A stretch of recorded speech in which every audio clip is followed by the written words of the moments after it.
This podcast may contain paid advertisements, but more on that later. Welcome to the O'Connor Bootstrap podcast, where I discuss the nuts and bolts of business and leadership, with a focus on bootstrapping a business from the ground up. This podcast is for all entrepreneurs, bootstrappers, and leaders in all walks of life. My goal is to help you grow both personally and professionally. I am your host, Isaiah O'Connor. Okay, welcome back. This is, as you know, the O'Connor Bootstrap podcast. There is no sponsor today because today I am now interviewing Harrison. Now, we're going to start with a simple question. Harrison, how exactly do you pronounce your name properly to this yank over here? Because first of all, I'm an American. Second of all, I've only read your last name. I've never said it out loud, so I have no clue of the proper pronunciation. So how do you say your name? So it's Harrison Houghton. Okay. Yeah. I completely had that wrong in my head because, well... Houghton. Yeah, I read it wrong.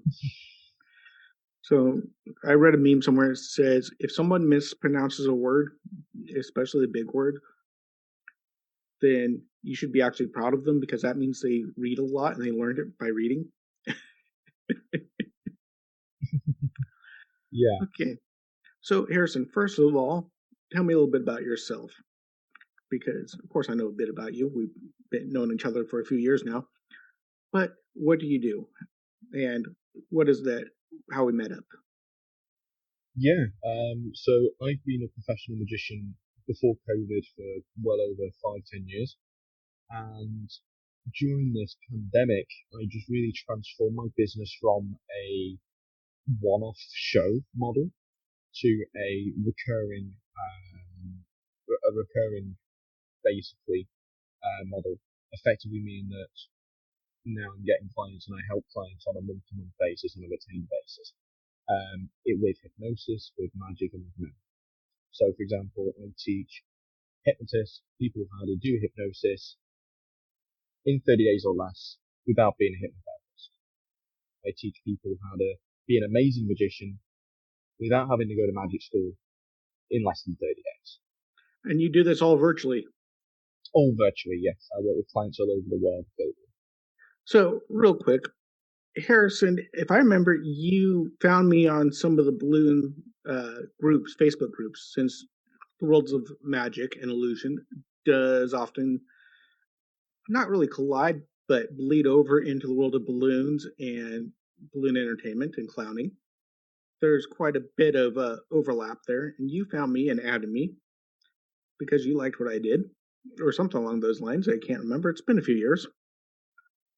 But yeah, we both started and we both work in the entertainment industry, in the event industry to be more precise, because entertainment could cover movies and films and whatnot, but we're more the event type. And yeah, and it's great. It's amazing that you were able to pivot. I guess that's one of the advantages of being a magician. You don't need to be in the same room necessarily to do what you do. Yeah, I think it comes down to as well just having the magician's mindset. The way a magician thinks is different than what way a regular person thinks because we think about outs. So we have option A, option B, option C. If this happens with a trick, then we do this. If that happens, then we do this. And that way we're flexible, moldable, where we can adapt to situations very quickly.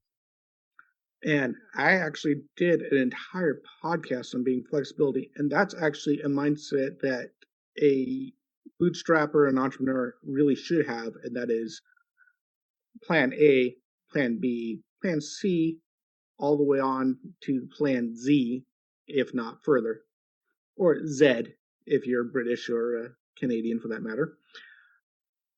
But yeah, what was it? I saw in some TV series somewhere, someone said, fine, we'll just go to plan G. He's like, you have a plan G? He's like, yeah, since when does plan A ever work? Yeah, it's always good to have multiple plans. And when you get something like a pandemic, it can take, if you're not prepared, it can knock you clean off your feet. But from what you've been telling me, see, where this pandemic drove my business into the dirt but that was a 1-2 punch for me. You have been doing better, if I remember correctly. Yeah, my business has been better than it's ever been. So the main reason is that I used to have really high expenses. I used to have to travel to an event. I used to have to pay for accommodation, for airfare. I used to have to spend time traveling between events, and all of these things add up. Now I can just hop on, go to my office, and work from anywhere. Um, and it's more so that now, because I've made that shift from a one-off session to a month-on-month session where I'm constantly helping my clients and my students get better and better and better as time goes by, learning new things as they need to, rather than just like a one-off lesson or a one-off show. I think that that's been the fundamental pivot in my business. Yeah. Now there's something I didn't even think about through this whole pandemic, and when I've talked about pivoting and all these other things where I've tried to encourage people through the pandemic is it seems to have been a bit of a blessing in disguise in some ways for some people, and that is you learned that you could pivot on that and use that to actually cut expenses down. It kind of one of those things that forces you to do better. And kind of a way, I saw a little documentary on how SpaceX has beaten NASA on cost. NASA had all the money in the world, so why not use it? SpaceX doesn't have all the money in the world, so they're forced to streamline and do things much, much more efficiently with the little bit they have. And it's kind of like that, where sometimes in business, when you're forced into a corner, you're forced to innovate, and that innovation may be better for you in the long run. I never thought about the having to find a way to shift to a online virtual format can save you lots of money, therefore increasing your bottom line without costing you extra business. I think that's amazing. Very cool point there. Yeah, and I think it just really goes back to just being positive throughout this whole situation is what saved me. Like, I remember when the pandemic was announced and we were announced we were going to go in national lockdown, I think, oh God, what am I going to do? I can't do weddings anymore. I can't do trade shows anymore. I can't do this. I can't do that. But then I thought, hold on.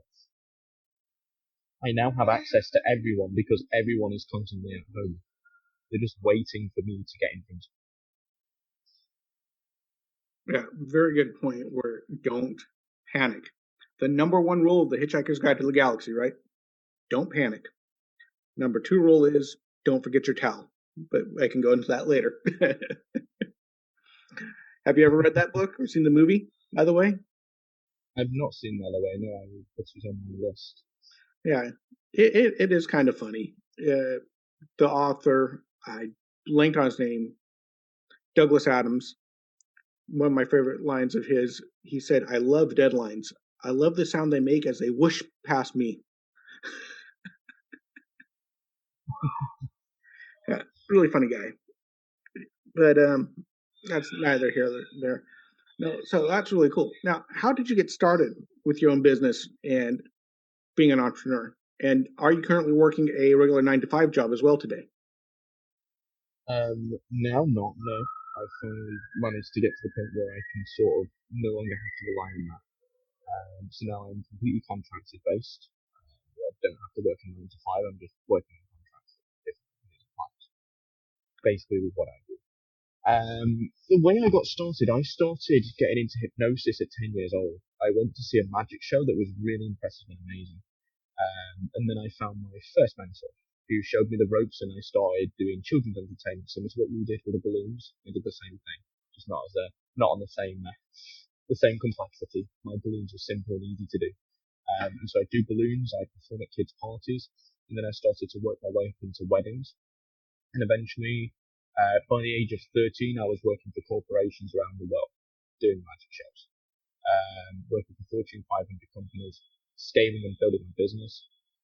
And then I recently, during the pandemic, started to realize the spark of hypnosis and the power that that has, and really started using that to start helping people and start adding that to my magic and my training, and to help people build confidence to new levels as they were before the pandemic. So I know you've listened to a couple of my episodes. Have you gotten to listen to a lot of them, or just a little bit? Just a little bit so far. I'm still listening to them every day because there's always new things to be learned. Yeah, thank you very much. But if you've picked up, one of my biggest points that I always try to hammer home is providing value. And even with what you said, it sounds like you provide value. You found just the way you worded that, I found a way to help people out with this, which I think is key because it wasn't, oh, I found something that people are buying like hotcakes and it's making me a lot of money. Did you catch the difference in the way you said that? And Yeah, because I think that's the most important thing where you're saying, I have a yeah, product, I have a service, I bring value to people, and they're paying me for it, but I did it to help people out. And yes, in our conversations before, you told me you had a guy that was super shy and lacked confidence, and you were so excited that you helped him get his confidence right away. And that is the key. The money is secondary. It's the helping no, people. I It's the don't do doing the this for magic. money. I Yeah. don't do this for the recognition. I do it for helping people because that makes me feel good. Just like when I used to help people, nothing's changed. I still help people just in a different way. Instead of helping event organizers make sure they have smooth events, and couples make sure that their wedding is remembered for the rest of their life for the right reasons. Now I'm just helping people with different situations. But it's all about helping and giving value. Because if I give a value to the world, it's going to come back at me 100 times. Yeah. And That's why that's, I yeah, go ahead. that's why I share this content, and this is why I do these kind of podcasts, and why I give most of my stuff away for free. Because I know it's going to get me more value. It's going to get my name out there, and it makes me out of my comfort zone where I have to think of better material. Because I've given that away. I need to come up with something new. I need to come up with something fresh. I need to keep innovating, which I think is the key differentiator of why I've got to the point where I'm at now. Yeah. And that's a good thing. It's always good because when you give away some for free, you have to come up with something else. Oh, and along those value and helping people thing, and for those that are thinking about starting up something even like balloons, going into the entertainment industry, you don't have to be amazing at what you do. You don't have to be the best balloon artist in the world to start being a balloon artist. You don't have to be the best magician out there to start entertaining at a kid's party. What you do need is to bring value and be entertaining and make it about the overall product, which is you, about the value that you bring and the memories you make, not about the skill level. And And the way I oh, sorry. figure it out is that don't focus on you. Don't focus on your personality or your character. Focus on how you're going to amaze the client, how you're going to make them remember those memories, how you're going to make them smile. Because if you do a trick wrong or you do a balloon incorrectly, no one's going to matter. It's not really going to matter in the scheme of things as long as everyone's enjoying themselves, as long as everyone's having a good time. And quite honestly, I think that's across the board to all products and services. It doesn't matter what the people your product service is reaching. It doesn't matter. Quality does play a role, of course, but the overall thing is if they you meet their needs, they find the value in their needs. You're making them happy. You're finding what helps them out. That's why you have such hardcore Apple fans, for example.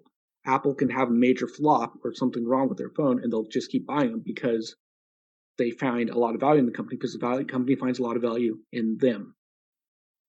If you It get what I'm speaks to saying. them Yeah. because they relate to the brand in a different way. And I think that as well, it's not that you should be prepared to fail. I mean, one of the key things of NLP, which is something I'm strongly for, is there's no failure, only feedback. So you have to fail in order to succeed. Just by thinking, oh, my sales funnel's not ready. Oh, my show's not ready yet. Oh, my website's not done yet. Just get it up there and get it out so you can start building traffic to it. So you can start. My website's nowhere near ready. It's never where I want it to be because I'm a perfectionist. But it's out there and I released it. Why? Because that way I can learn in real time how to improve it, and I'm making my identity. And you know what's funny about that?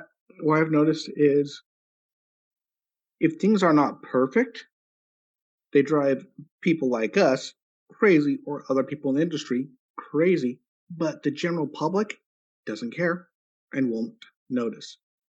It's like when I did skits and plays and dramas way back in the day, they said if you forget a line, if you can continue as if you didn't forget the line, unless the audience has seen this before, they don't know you made a mistake and they're just as happy. Same type of thing where we're Exactly the internally, same with magic, yeah, exactly. because if you do a trick wrong, they don't know what the ending is going to be. They don't know what you're going to achieve, what you're going to accomplish. So a lot of the time, my tricks will go wrong, and no one will ever know. Because let's say I don't find your card, but then your card is at the other side, pinned on a wall on the ceiling. That's a miracle, and it doesn't matter if something's gone wrong.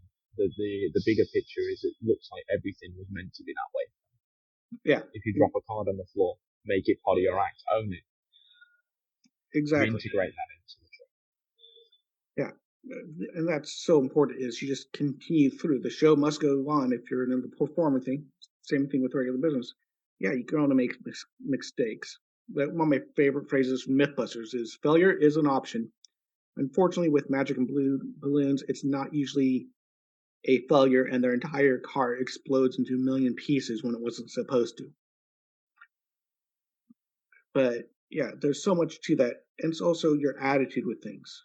Um, I've personally seen balloon artists and people who just learn how to do balloons, and all they can do is make a heart and a sword, and they captivate the kids with their presentation. And I've seen a guy who could make anything, and he was a complete jerk. Like, here, kid, go away. And no one liked him because he was a jerk. I mean, he was an amazing balloon artist, but he was a jerk, and no one would pay attention to him. Matter of fact, that guy was a Think homeless about guy. think of who's got the better business. Is the person that can create that connection, create that rapport with people, and that can create those memories. Because that child's going to remember that for the rest of their life, and they're going to tell their children, and then they're going to get their friends, and everyone's going to want that person at their party.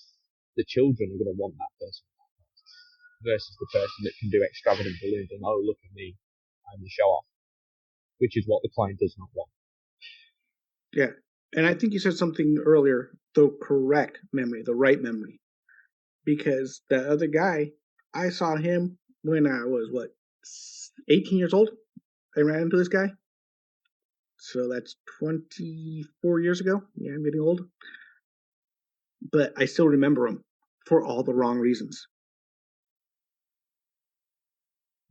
And it goes back, and it just makes me think of copying and phrasing the way a lot of magicians will try and put themselves across these days, where they say they're a memorable magician. Make your party memorable. Well, what does that mean? It means nothing. It's fluff. The reality is that you need to be more specific on what message you're trying to get across. Because when they think of memorable, they may not think of the positive experiences you're thinking about. They might cast their mind back to an experience they've had before. Yeah. So rather Or than focus on the memorability of it, focus on how amazing and smiling and happy everyone's going to be. or they could have watched something like I watched what was that show? Air Buddies, Air Buddy. You know, the show with the golden retriever that played basketball or whatever. And they Mm-hmm. had a really bad, horrible clown that was doing balloon animals and was just a jerk to the dog, and he was the villain of the whole thing. And that could be the memory of a clown that they have in their head. Because media is out there, and sometimes magicians, and actually pretty much any industry, has some bad version of you out there in the media today that someone might have run across. Yeah, completely. And I think that's why it's important to really create a good first impression and really do a good job with whatever you're doing with business, whether it be getting results for your clients, like some of my students do, or whether it's just making sure you do a good show, because that's going to build your reputation. And it only takes one review, one bad review, to destroy your reputation. Yeah. Just like it only takes one good review to accelerate you to levels you've never been at. And with that, it also depends on the person doing the review. I'll have to say, because you might get a bad review, but it depends on the clout of that person reviewing you. Sometimes people just give you a bad review just because they don't like you. Matter of fact, I'm sure you've heard of Balloons Below, the kind of crazy anti-balloon people. Yes. They will have gone around, found people's Facebook pages and balloon businesses, and just dropped a negative review because they hate balloons. I'm sure you've seen that in the realm of magic, where someone just doesn't like magic and decides to leave a negative review just because they don't like you. Or they're a competitor. I've seen that too. Yes. Competitors do often do this tactic, and the way I think about it is I'm not competing with anyone else. There's no one else like me that teaches magic and hypnosis and memory training in the way that I do. On one-on-one basis, on a bespoke training one-on-one solution. It's not just a pre-made program where you buy it and you never hear anything again. That's not what I do. There's no one else that does what I do and has my offer, no matter if you're a magician or a hypnotist.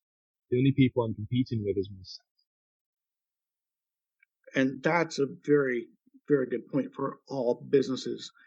You can compete with people. You can use different people within the same industry or similar industries, as it were, sometimes, to kind of give yourself kind of a baseline to work against. But I think you succeed best if you compete against yourself. And if you see the other people as just kind of a measuring point, as it were, to where you are, you can go, oh, well, look how good they're doing, and use that. You can use competition to spur you on. But if you compete against yourself, then you can not be enemies with your competition. Matter of fact, I think that's one of the most important things, is be able to work with your competition if need be. I did another whole podcast on that too. Yeah, I completely agree. And I think that if you watch these podcasts and you really pay attention to what Isaiah is saying, you're going to learn so much. And again, this is all completely free value that he's given away. It's been an absolute pleasure being on the Bootstrap podcast. Hopefully I can guest again and we can talk in a bit more detail about some other amazing topics. To find more about me, again, my name's Harrison Houghton. You can find me at hmagician.com. In fact, I've just created specially for you guys today a free resource that you can get. You can get my 7 mistakes to never make when performing magic or hypnosis, completely free. I usually charge $27 to this. If you go to hmagician.com/bootstrap, the link will be below. You can find a little bit more about that. And again, you can find me at harrisonhorn.com, or you can just find me on Facebook as well. That's Harrison Houghton. Very cool. Well, everyone, this is an after the interview edition. Harrison surprised me with that offer. That's an amazing offer. He just decided to do that right on the spot. Please go check that out. That is not sponsored. I did not get paid for that. He is just doing it just to bless you guys, just to take care of you guys. Go check that out. Anyway, we'll see you next Friday. Or Thursday, sorry. See you on Thursday. Talk to you later. Bye-bye. If you found value in this content, please leave a comment and give us a 5-star rating on whichever podcast platform you use. We are on Apple Podcasts, Spotify, Google Podcasts, and most other podcast platforms. If you would like to support us, you can check out our sponsor links, or if you would like to directly support the show, you can donate or join our membership program at buymeacoffee.com/bootstrap. Of course, it really helps when you share these podcasts as well. If you would like to interact with me and other bootstrappers and leaders, you can join our O'Connor Bootstrap Podcast Facebook group. You have been listening to the O'Connor Bootstrap Podcast and Atheoz Business Solutions Podcast. For our companion podcast, the Atheoz Business Podcast, hosted by Jason St. Clair, past episodes, and related blogs, check out our website at www.atheoz.com, which is www.atheoz.com, or theoz.com. Until next time, I've been your friendly neighborhood entrepreneur, Isaiah O'Connor.